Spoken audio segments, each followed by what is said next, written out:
ថ្មីបើកហាងសើចសប្បាយរៀបអីវ៉ាន់តាំងជួ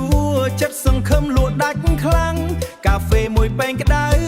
កម្លាំងចូលមកវិញសុំតែភ្ញៀវចូលហាងចិត្តបងរំកន់ត្រឹមសុំតែភ្ញៀវចូលហាងចិត្តបងរំកន់ត្រឹមបើហាងមានសេរីភ្ញៀវពេញព្រឹកល្ងាចលក់ដាច់ច្រើនញញឹមមិនដាច់ពីមាត់បើហាងមានសេរីលុយចូលរំមិនតន់អ្នករកស៊ីខិតខំសប្បាយចិត្តរំកន់ត្រឹមខ្លះមកទិញខ្លះមកសួរសំលេងហាងអ៊ូអ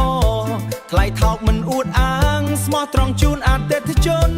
ពីមុនហាងស្ងាត់ណាស់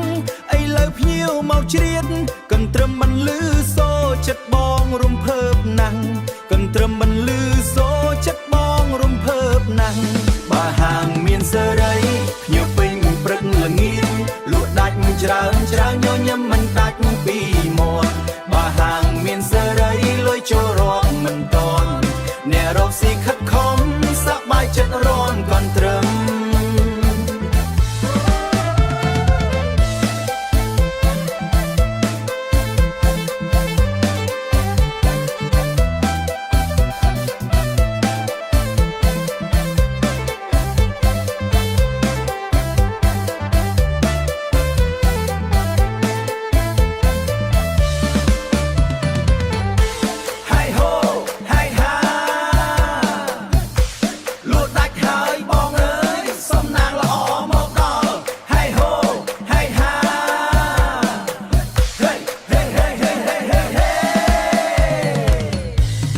ខំរកស៊ី